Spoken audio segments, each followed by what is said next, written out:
Olá, olá, seja muito bem-vindo ao Pode Acontecer, o podcast das histórias que aquecem o coração.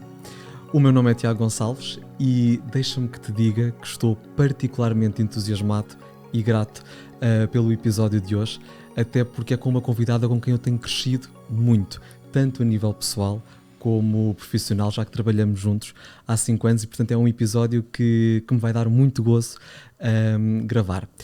Ora, deixa-me dizer-te que esta convidada tem características que admiro muito, nomeadamente um sentido de justiça muito apurado, uma capacidade de trabalho absolutamente extraordinária e o facto de se entregar, de colocar as suas características ao serviço da população.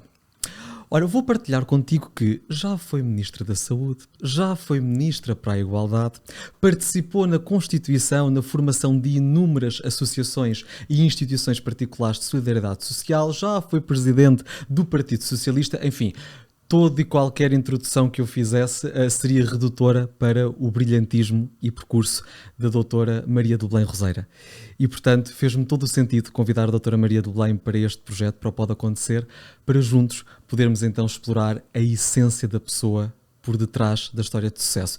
E vou partilhar contigo o porquê de ter feito isto. Sabes que tenho esta imagem muito clara na minha cabeça. Lembro-me de ser uma criança e de ver a doutora Maria do Belém na televisão e sei perfeitamente que na altura pensei, uau, que impactante que é, que fantástico que é poder tomar decisões que impactam a vida dos outros. Neste caso, que mudam positivamente a vida dos outros. E foi isso que a doutora Maria do Belém fez sempre ao longo da sua vida e, portanto, é chegado o momento de a receber. Seja muito bem-vinda, doutora Maria do Belém. Muito obrigada, Tiago. Que grande introdução. Muito obrigado. Só dá para perceber a diferença de idades. Quase não se nota. Mas não faz mal, não tem problemas com a idade. É isso mesmo. Doutora Maria do Belém tem uma vida muito rica, um percurso absolutamente maravilhoso, mas se calhar começamos nos teus 8 anos. A doutora Maria do Belém é natural do Porto e cresceu lá, mas sei que aos 8 anos começou a fazer um programa de rádio.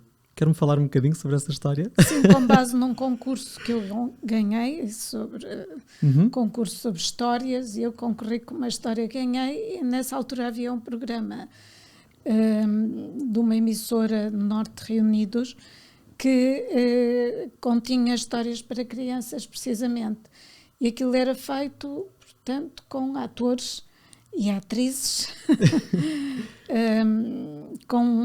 num estúdio de gravação, uma vez que não era um programa em direto. Claro. Aliás, na altura, e é interessante recordarmos como em algumas dezenas de anos tudo se transformou de uma maneira extraordinária, porque a gravação era feita com aqueles gravadores enormes, com umas bobines enormes, com umas fitas magnéticas, e umas bobines que nunca mais acabavam, e de vez em quando aquilo era usado e reusado, porque digamos que todo aquele equipamento e material era caro e, portanto, partia com muita facilidade e de repente toca a repetir tudo outra vez.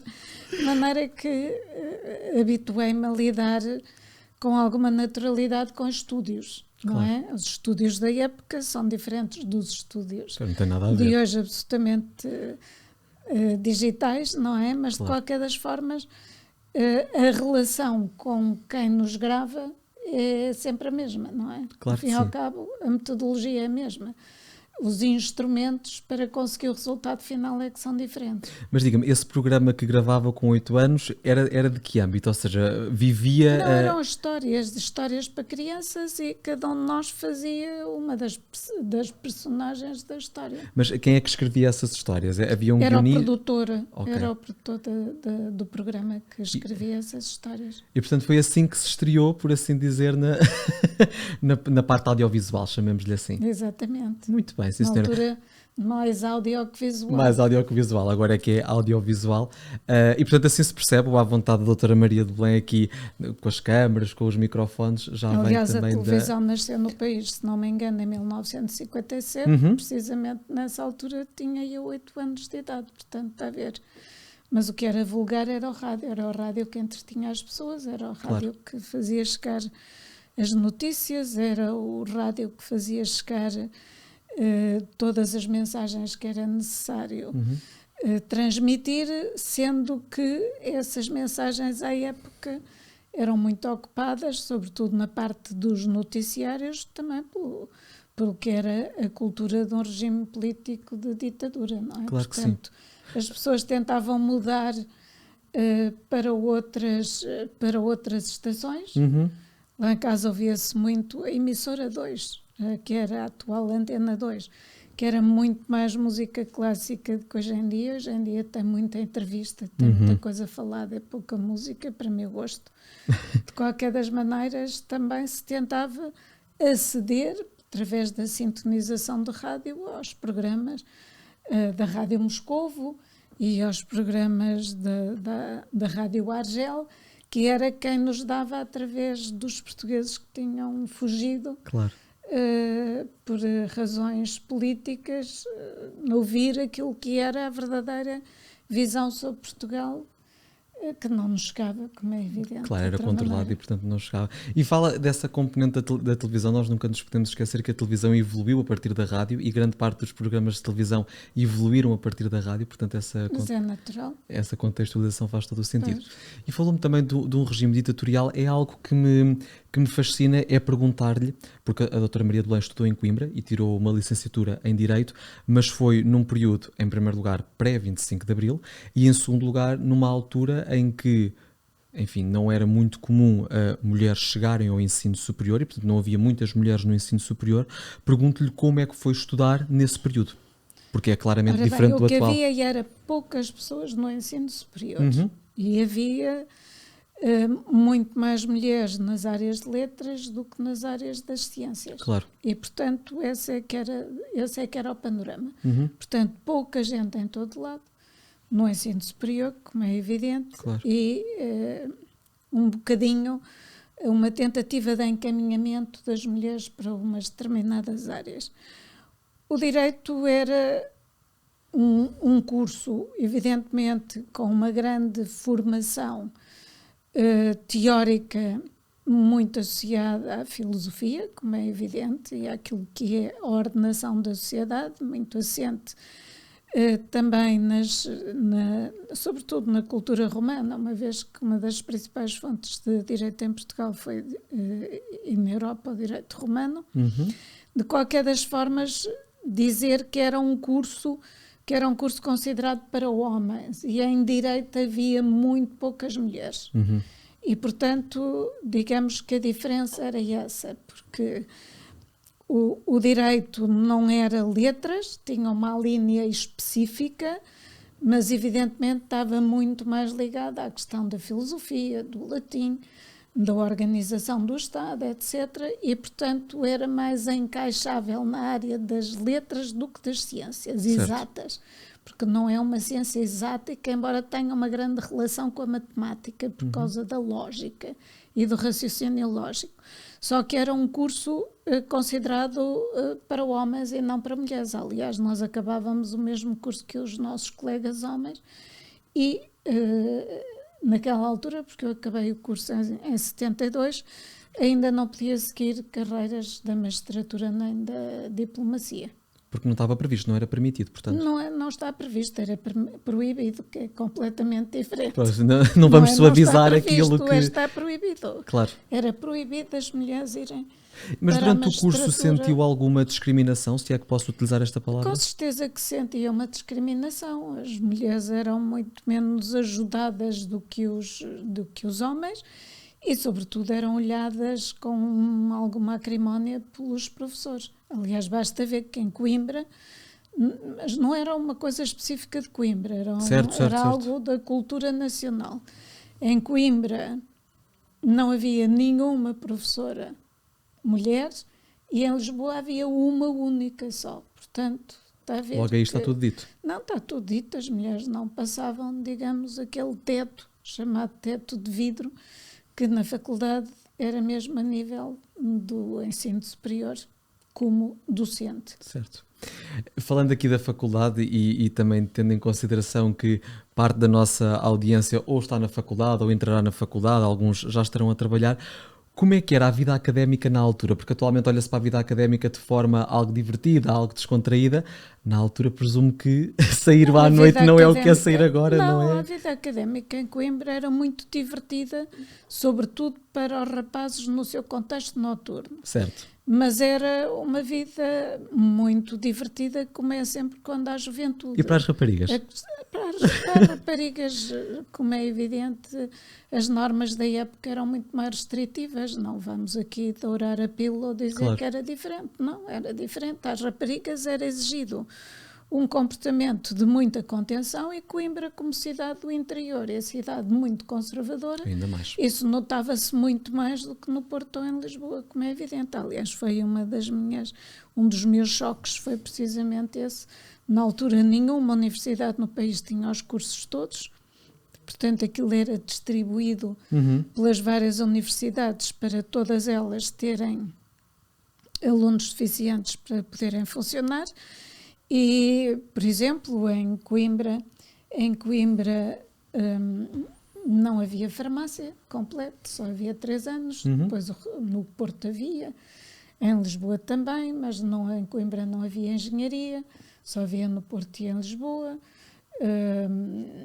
No Porto, por exemplo, não havia nem direito nem germânicas, porque havia as letras na área de germânicas em Coimbra eram muito fortes. Era o professor Paulo Quintela, que aliás era um professor com ideias muito vanguardistas e que introduziu o teatro na Universidade de Coimbra, embora houvesse mais do que uma companhia de teatro, e portanto 3 pelo menos, 2 de esquerda e uma de direita, mas de qualquer das maneiras digamos que o contexto social era de exigir às raparigas um comportamento absolutamente tradicional e virado para aquilo que eram os valores da família, da descrição, disto, daquilo, daquilo outro. Aliás, a Constituição da República à época dizia que as mulheres e os homens tinham os mesmos direitos, exceto no que se refere às mulheres, o que tem que ver com a família.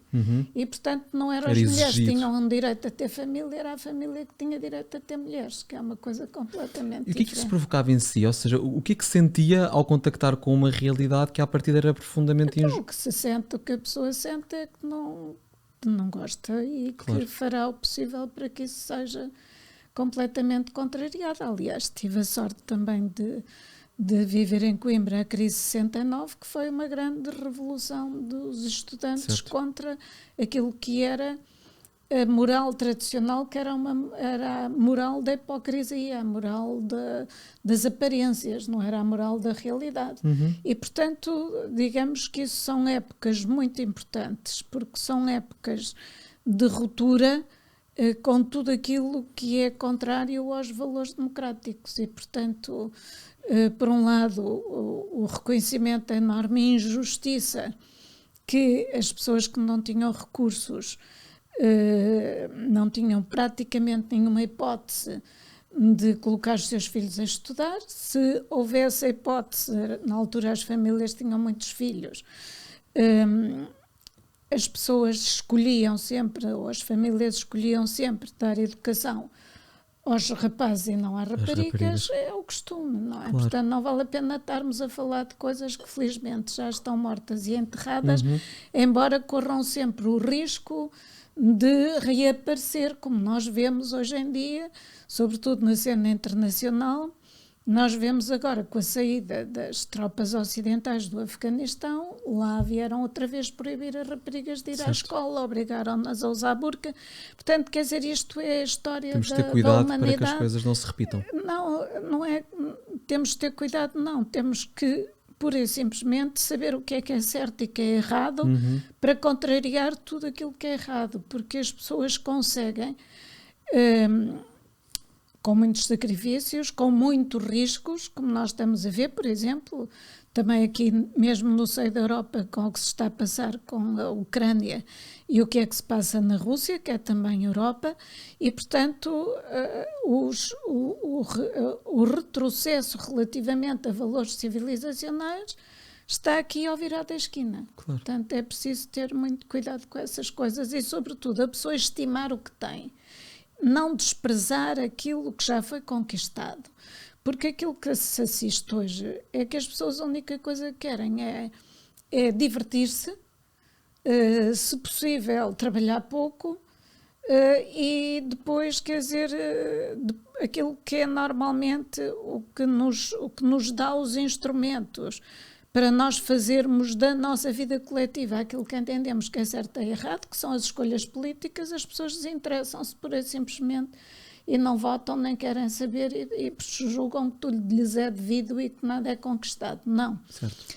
A história ensina-nos que há ciclos, e este ciclo que nós estamos a viver, aliás, no dia em que estamos a gravar isto é o dia seguinte ao das eleições em França. Verdade. E vemos que Marine Le Pen multiplicou por mais de 10 o número de deputados que tinha relativamente às últimas eleições. Portanto, isto não são coisas de brincar, claro. nem coisas absolutamente indiferentes, não tem nada a ver connosco. Claro. Não são. Claro que sim. Falar um bocadinho da vida coletiva, e o que é facto é que a doutora Maria de Belém participou muito ativamente através das medidas que implementou e da visão que teve em termos políticos para o nosso país. Eu pergunto-lhe se esta sua carreira política foi algo que ambicionou ou que foi fruto das circunstâncias, foi surgindo e a doutora Maria de Belém deu resposta. A vida política é assim, nós todos podemos ter vida política, claro, mais ou menos ativa. Uhum. Nós devemos ter opiniões políticas se tivermos razão e consciência, não é? Como é tal? Aquilo que nos dá a capacidade de percebermos o mundo onde estamos e como pretendemos influenciá-lo. E isso são atitudes políticas. O que é política? É a gestão da polis, da cidade, do mundo, da comunidade em que nós nos inserimos. Propriamente vida política ativa, de exercício de cargos políticos ativos, nunca busquei, porque não era esse o meu projeto de vida. Aconteceu e, tendo acontecido, tentei fazê-lo o melhor que me foi possível, e escolhendo para trabalharem comigo as pessoas que eu considerava mais capazes. Uhum. Falou que esse não era o seu projeto de vida. Qual é que tinha pensado para si? Advocacia. E se fosse agora... Por isso é que eu escolhi o curso de Direito. Ou seja, o intuito sempre foi exercer a advocacia. Exatamente. Muito bem. E se fosse agora, que teria feito igual ou teria tentado a advocacia? Tiago, eu ainda fiz advocacia. O problema é depois fazer só isso ou fazer mais alguma coisa. Claro. Quando se faz mais alguma coisa e quando... acabam as circunstâncias por nos orientar num determinado sentido, a pessoa faz em função daquelas circunstâncias, mas as circunstâncias são irrepetíveis. Portanto, virem perguntar, faria assim ou faria diferente, depende das circunstâncias. Nunca posso dizer que as pessoas julgam que escolhem tudo na vida. Não escolhem tudo na vida. Uhum. As coisas proporcionam-se e depois aquilo que nos orienta são os valores que nós defendemos e gostamos de praticar. Portanto, é sempre em função do contexto do momento, da circunstância do momento e daquilo que está em risco ou aquilo que nós podemos ajudar a fazer melhor. Portanto, não há respostas unívocas. Claro que sim. Uma vez a doutora Maria de Belém disse uma frase que me tocou particularmente. Disse que o tempo não passou por si porque soube agarrar todo o seu tempo. E eu acho essa frase do mais bonito que podemos dizer a alguém. Sente que isso é fruto da forma intensa com que vive e do facto de se agarrar aos projetos? Essa frase não é minha, é do professor Daniel Serrão, que era um grande cientista português, anatomopatologista, professor de anatomia patológica, que foi presidente do Comitê de Bioética do Conselho da Europa e que foi também presidente do Conselho Nacional de Ética para as Ciências da Vida. Mas, por exemplo, a Sofia de Melo Breiner tem uma frase poética, como só ela sabia ser, que exprime isto mesmo, de cada, mais ou menos neste género, de cada minuto que vive me acrescento. Quer dizer, nós aprendemos com aquilo que vemos, com aquilo que sentimos, com aquilo que absorvemos, não devemos passar na vida com aquela figura dos macaquinhos de Paris, do tapa os olhos, tapa a boca e tapa os ouvidos. Não, nós devemos estar atentos àquilo que nos rodeia, e nos rodeia não apenas no nosso espaço doméstico, mas no nosso espaço público, e hoje em dia, em épocas de globalização, com aquilo que se passa à nossa volta. Devemos aprender, devemos estar atentos, devemos estar abertos para a aprendizagem. Há muita gente que vive distraída, porque só está preocupada consigo próprio. É um mundo da indiferença, sabemos isso perfeitamente, não é? Aquilo que se passa com os outros não interessa, mesmo que aquilo que se passa com os outros e aquilo que se passa à nossa volta é absolutamente inerente à nossa vivência. A pandemia veio ensinar isso de uma maneira muito crua, não é? Nós somos fruto de um equilíbrio entre cada um de nós e a natureza na sua dimensão, seja de fauna, seja de flora, seja de atmosfera, daquilo que seja. Portanto, o nosso cosmos é a nossa realidade. Nós temos sempre alguma coisa desse cosmos. Nós somos um bocadinho, como se diz na Bíblia a explicar isso, somos pó e em pó nos vamos tornar. Portanto, quer dizer, isto é mesmo assim. E, portanto, não vale a pena, não devemos fugir disto e não devemos, precisamente, trocar aquilo que é a nossa existência, que só se define porque há a existência dos outros. Não éramos isolados sozinhos, não tínhamos referencial, nem tínhamos com quem nos comparar e, portanto, não havia alteridade, não é? Claro. Nós somos nós e os outros, mas as nossas circunstâncias, como é evidente. Claro, claro que sim. Mas perguntava-lhe há pouco que a intensidade com que vive os projetos é algo que sempre me fascinou, e eu disse na introdução deste episódio que a doutora Maria de Belém tem das agendas mais complexas que nós podemos imaginar, e há bocadinho falávamos antes de começar a gravar, que encaixa sempre os diferentes compromissos para poder dar resposta e de algum modo continuar sempre a contribuir para a sociedade. Sente que essa de algum modo é a sua missão de vida, se lhe podemos chamar assim, porque a doutora Maria de Belém sempre se colocou ao serviço dos outros, sempre, tudo aquilo que fez sempre teve um reflexo muito direto nas vidas de todos nós, no coletivo, se assim quiser. Repare, nós, como dizia o Camus, somos uma probabilidade infinita. Porque é que nasceu assim? Porque é que nasceu assim o Tiago? Porque é que nasceu assim cada uma das outras pessoas? Por enquanto, cada um de nós único e irrepetível. E somos tão improváveis que para mim só faz sentido que eu seja improvável, porque há uma razão de ser para a minha existência. E a razão de ser para a minha existência é fazer alguma coisa com a minha vida. E, portanto, a minha vida não é só minha. Porquê? Porque eu dependo daquilo que me pôs cá, da minha circunstância originária, digamos assim. Dependo e dependi daquilo que me ensinaram os meus professores, não é? Dependo daquilo que eu fui capaz de ir absorvendo nos contextos todos por onde passei. E, portanto, eu tenho a obrigação de dar um retorno. E esse retorno, em meu entender, só faz sentido se for um retorno positivo. Tento dar um retorno positivo. Pergunto ao Tiago, podia ter uma vida mais calma? Podia e se calhar até devia, em termos da saúde e das outras coisas que também são importantes para mim, que é a minha família. Claro. E eu também sou importante para a minha família, eles também gostam de ter tempo comigo, não é? Claro. Só que tive também a sorte e a felicidade de viver numa família que me ampara toda a atividade que eu desenvolvo. E, portanto, nesse sentido, quase que posso tirar o máximo de mim própria dizendo isso, porque tenho essa felicidade de ter esse apoio e essa compreensão.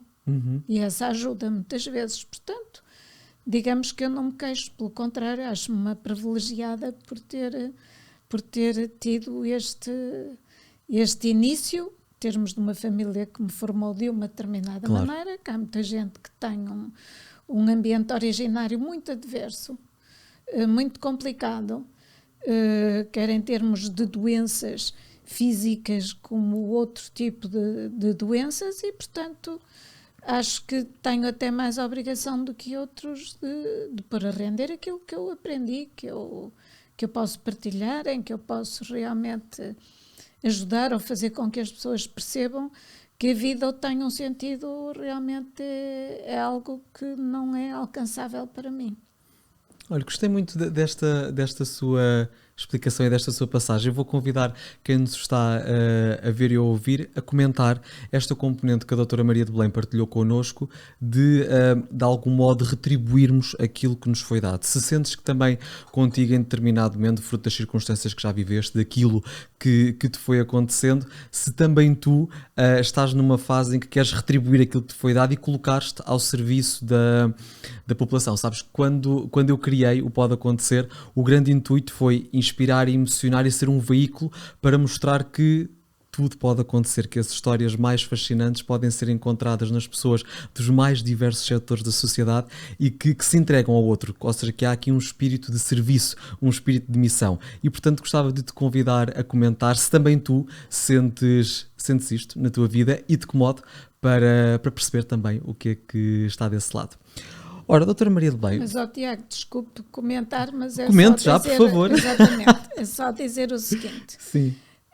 Nós não somos perfeitos. Claro que não, somos nem é gente, suposto. temos as nossas características, as nossas limitações, e uns são mais dados para uma coisa do que outros. Claro. Isto não significa que nós também não tínhamos que viver, não tínhamos que nos divertir, não tínhamos que pensar em nós e investir no nosso desenvolvimento. Claro. Nada disto é antagónico, é complementar, essencial, de algum modo. tudo essencial e interpenetrado. Portanto, há vidas completamente diferentes, são vidas de doação e de entrega total. Claro. Aquilo que eu acho que haverá sempre espaço, independentemente do nosso percurso e designadamente do nosso percurso profissional, é sempre para fazer algo que não seja pensar apenas em nós. É este o sentido que eu quero dizer, não é? Fazer da nossa vida, ou fazer com que a nossa vida tenha um sentido positivo no ambiente com o qual nós contactamos, não é? Seja nas mais diversas atividades, seja no trabalho, seja no convívio, seja perante os problemas que por acaso nos caem no nosso regaço, aquele tipo de coisas que acontecem, mas a vida de cada um de nós é diferente. A minha foi assim, tive essa possibilidade, muita gente se calhar gostaria de ter feito como eu fiz e não teve essa possibilidade. Claro, é tudo também fruto das circunstâncias, como falávamos Sim. há bocadinho. O enquadramento condiciona muito daquilo que uma pessoa pode fazer com a sua vida também.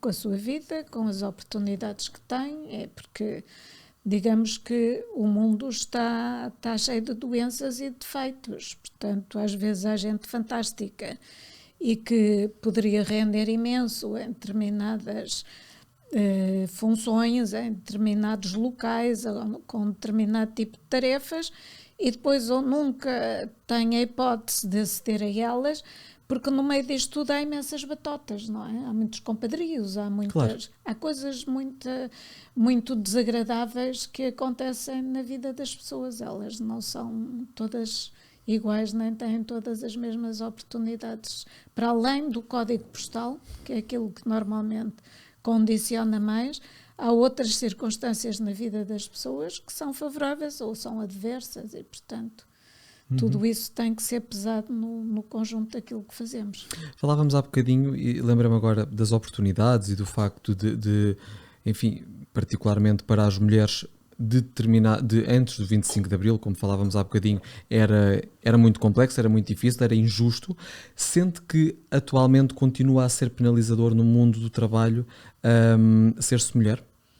Os indicadores dizem isso, não é preciso ser bruxo para adivinhar. Os indicadores dizem-no claramente. As mulheres têm sempre mais tarefas, exige-se mais às mulheres do que aos homens.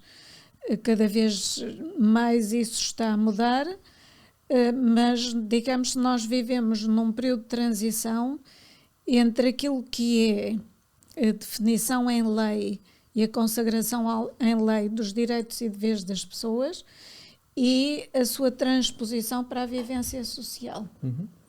Porque as culturas, por vezes, são obstaculizadoras, as culturas dominantes, as culturas que a sociedade e a sua organização impõem, de formas às vezes muito subliminares e subreptícias, como é o caso hoje em dia, na medida em que, havendo legislação, tudo que a contraria é ilegal, não é?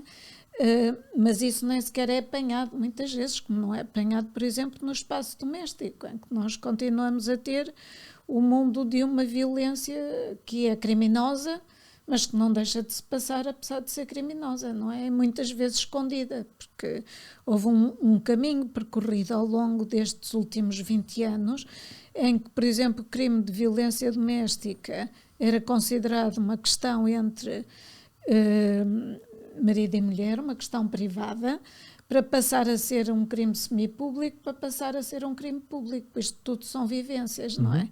E são vivências e etapas que em pouco tempo se percorreram, mas que estão longe de ter passado para a sociedade como crime, não é? Então, estão longe disso. Na medida em que nós não só continuamos a ver o número, sobretudo de mulheres, que morre ao longo do ano, as crianças que são abusadas ao longo do ano, de cada ano, porque temos indicadores anuais, da mesma maneira que também nós continuamos a ter sinais que para mim são absolutamente incríveis, quase inacreditáveis, como são os da violência no namoro, em que as raparigas continuam a achar que é normal, uma grande parte das raparigas inquiridas, grande parte delas estudantes universitárias, serem sujeitas à violência pelos namorados. Portanto, para mim está tudo dito. Quer dizer, que sociedade é esta? Depois do que nós todos andamos a investir, relativamente àquilo que são comportamentos aceitáveis, e a violência nunca é um comportamento aceitável, claro, em mundos civilizados, que as estudantes universitárias achem que é normal que lhes exijam a password, que lhes deem um tabefe ou até uma tareia, que exerçam pressão sobre elas para aquilo que elas não querem fazer, que tenham que se socializar através do consumo excessivo de álcool ou de drogas. Pronto, quer dizer, isto parece que não temos a cabeça no lugar, não é? E até que ponto é que muitas vezes a própria organização da sociedade favorece este tipo de comportamentos, são comportamentos absolutamente ausentes de qualquer análise crítica da alternativa, não é? Portanto, isto para mim é um mistério insondável. Certo, não, e é algo que nos deve preocupar a todos nós, e como bem disse, os indicadores estão à vista, portanto, mais do que indicadores agora também é necessário agir, e portanto faz-me todo o sentido, e algo também que me incomoda muito enquanto homem é essa realidade. E portanto, enfim, é urgente agir e pensar de forma, mais do que pensar, como dizia, agir sobre este tema. Doutora Maria de Belém, falou há bocadinho da importância da sua família, e é de facto muito, muito ligada à sua família. Eles sempre foram um porto seguro ao longo destes anos todos em que foi tão ativa a nível profissional. Sempre. Até porque eu sei que a doutora Maria de Belém, no exercício das suas funções, quando tinha alguma deslocação ao estrangeiro, fazia sempre por ficar o mínimo tempo possível lá fora, não era? É sim. O facto de ter uma vida muito exigente, ao mesmo tempo que ser mãe ou pai, seja o que for, acaba por nos retirar o prazer do acompanhamento de etapas no crescimento dos nossos filhos, que são etapas que não vão repetir-se. E, portanto, a melhor maneira, para mim, de tentar diminuir esse dano, porque há sempre um dano, era precisamente tentar estar ausente o menor tempo possível. Claro. E atualmente, enquanto avó, porque a doutora Maria de Belém já tem 2 netinhos, como é que é a doutora Maria de Belém enquanto avó? É mais permissiva, se assim se pode dizer? Não tenho nenhuma tendência para ser permissiva. Ok. Nenhuma tendência. Como é evidente, não me cabe a mim diretamente a educação mais direta e mais presente dos netos, porque eles estão muito menos tempo comigo do que com os pais, não é? Os pais aí é que têm a principal responsabilidade. De qualquer das maneiras, não deixo de ser como sou. E, portanto, sou como sou, muitas vezes em discordância com a minha filha, mas ela é que é responsável por educar os filhos dela, não sou eu, e enquanto estão comigo tento explicar-lhes as coisas à minha maneira. Claro que sim. E claro que a agenda da igualdade, mas a minha filha também é, digamos, uma militante nesse sentido, de maneira que isso está sempre, não é? Tenho um neto mais novo, o rapaz é mais novo que a irmã, e eu digo sempre, meninas primeiro, porque eu gosto de dizer que os deveres são iguais, mas as prerrogativas são diferentes, porque as regras de convívio social fizeram-se precisamente para nós evitarmos as violências. E, portanto, por vezes há regras que costumam dizer, então, mas a agenda da igualdade, e porque é que as pessoas mais velhas têm que ser tratadas de outra maneira, ou as mulheres de outra maneira? Porque são regras que nós verificamos ao longo da civilização humana que ajudam a um mundo menos hostil, menos agressivo. E, portanto, há regras que eu gosto de lhes ensinar e explicar o porquê, que é para que as pessoas percebam. Quer dizer, nós às vezes não conseguimos apreender as coisas percebendo o seu sentido e, portanto, é melhor explicar o sentido, porque explicando o sentido nós apreendemos e incorporamos mais depressa e mais profundamente. Muito bem. Lembrei-me agora que, quando a estava a ouvir, o facto da doutora Maria de Belém sempre ter tido muita exposição pública, porque tinha, enfim, no exercício das suas funções, já utilizei este termo várias vezes, mas é um facto. O que é facto também é que, quando temos muita exposição pública, nem sempre as coisas são interpretadas da forma correta e a informação que chega às pessoas é a informação mais verdadeira possível. E nem sempre corre tudo bem. E nem sempre corre tudo bem. Como é que se gera quando corre menos bem?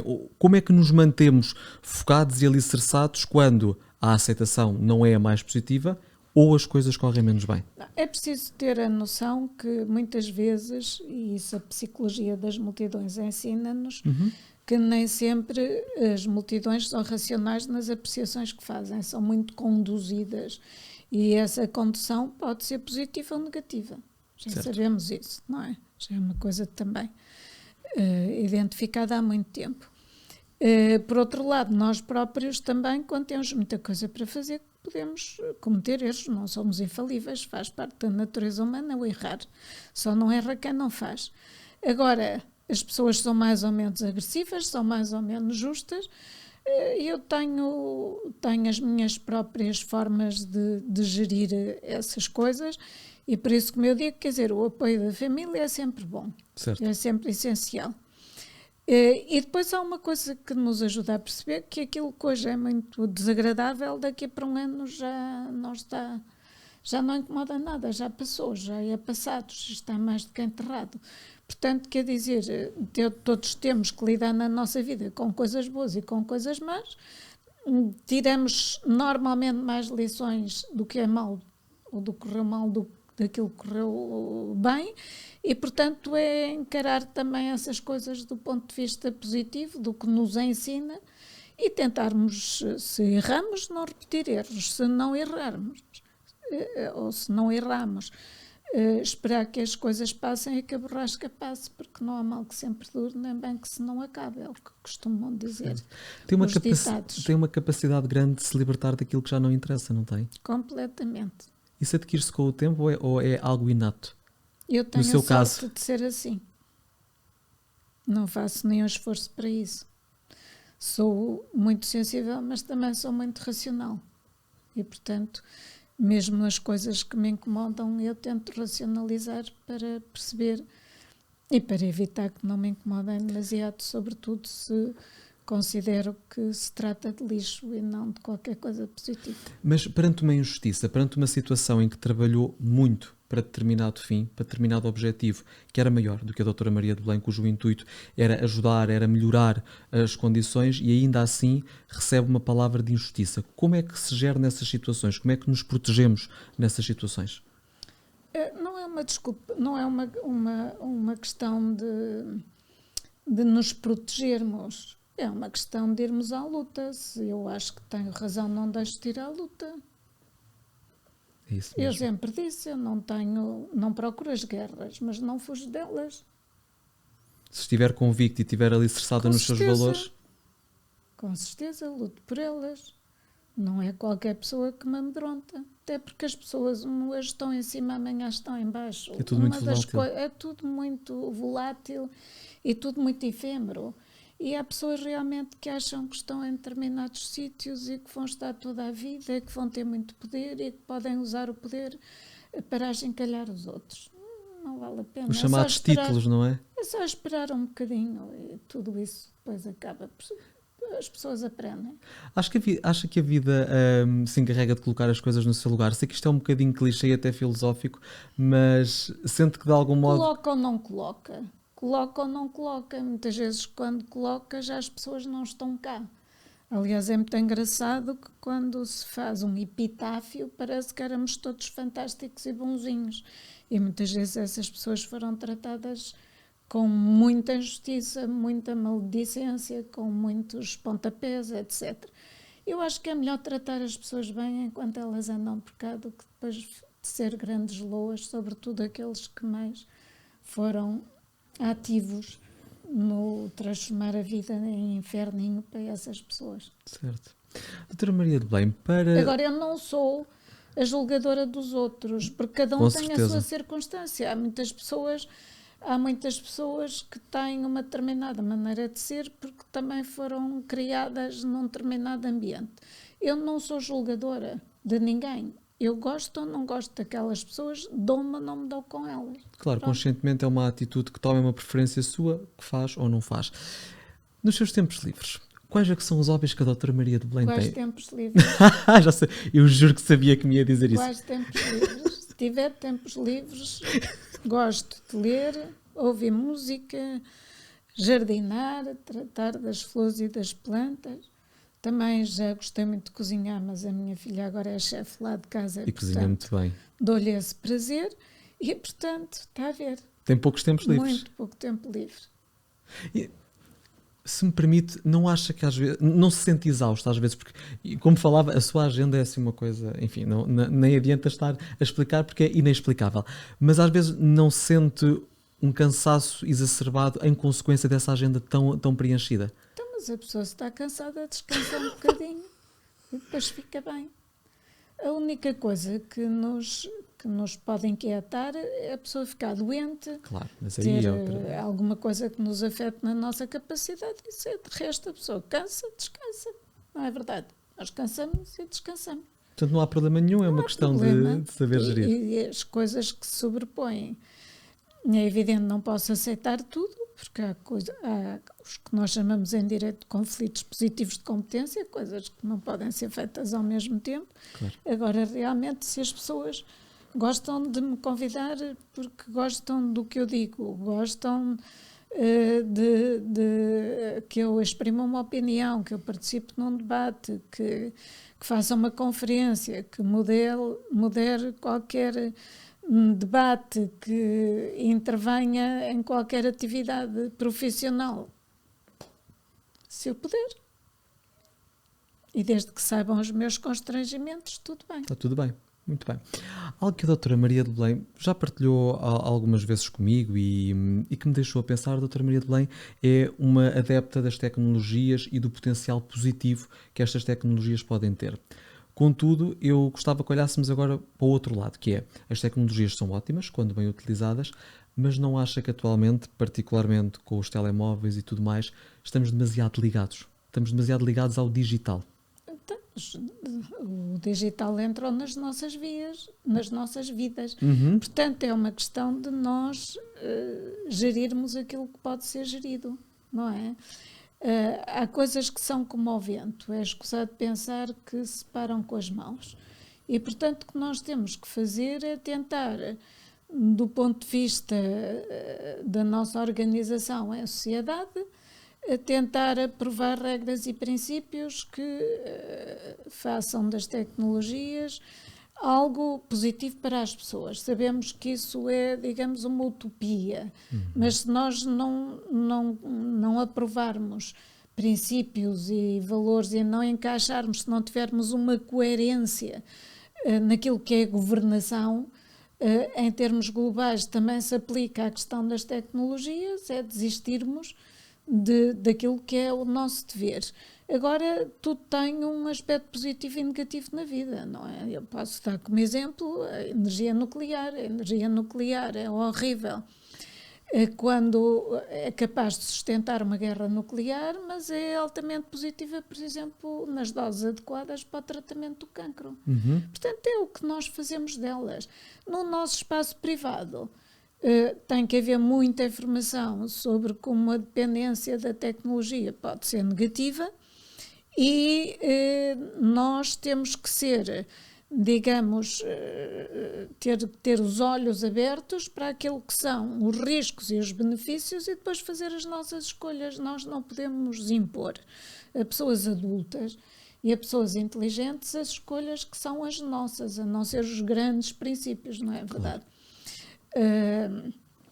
Em minha casa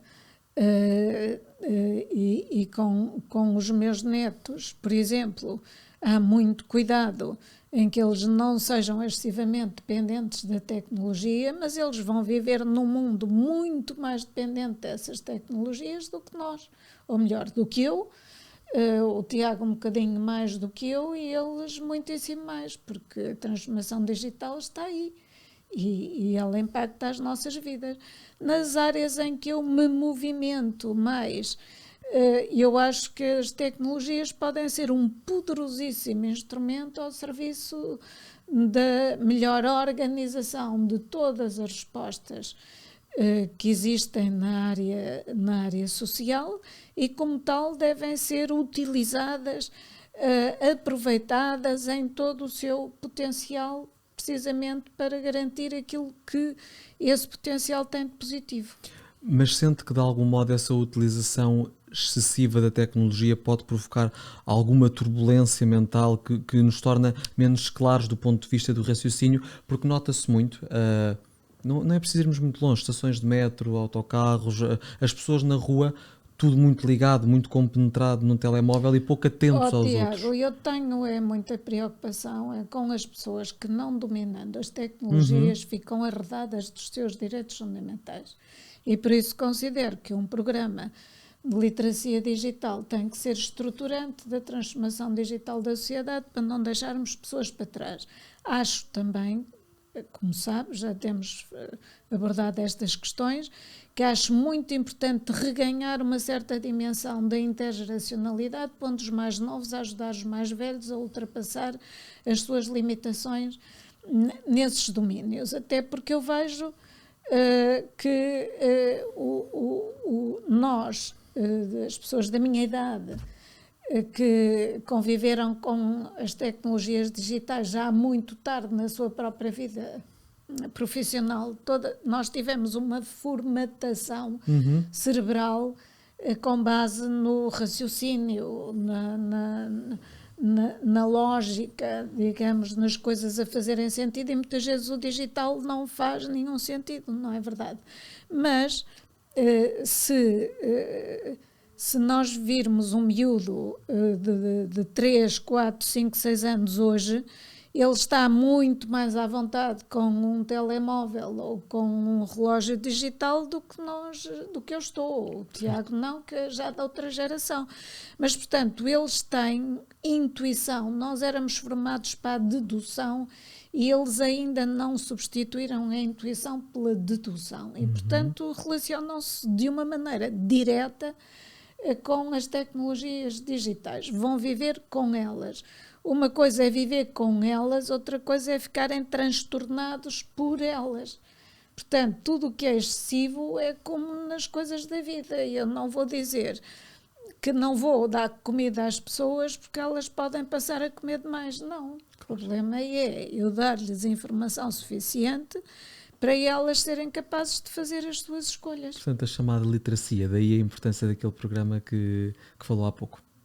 Literacia, não, mas não é só a literacia digital, é a literacia digital e a literacia em geral que nos permita ter capacidade crítica e capacidade de fazer escolhas, não é? Nós podemos, o Saramago explicava isso muito bem, que uma coisa é ter instrução e outra coisa é ser educado, não é? Há pessoas que são educadas e que não têm instrução e vice-versa, e o melhor é ser educado e ser instruído também. Juntar as duas coisas, não é? Exatamente. Claro que sim. Doutora Maria Helena, tenho uma última pergunta para si.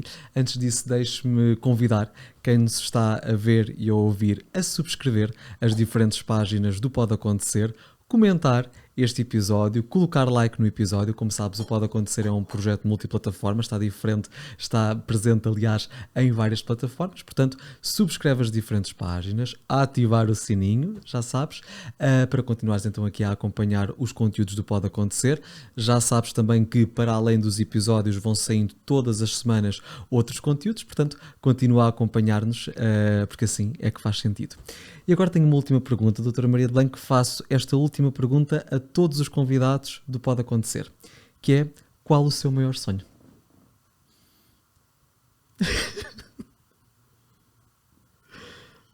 Qual o meu maior sonho? Eu já vivi o suficiente para não ter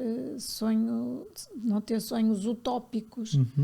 E, portanto, aquilo que eu espero e que desejo e que sonho é que nós reflitamos o suficiente sobre a maneira como vivemos e como os outros vivem à nossa volta para que possamos salvar o que resta do planeta.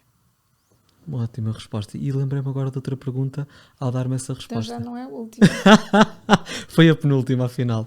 Que conselho é que gostava de deixar às gerações mais jovens? Eu não... Ou uma recomendação, se não lhe quiser chamar um conselho.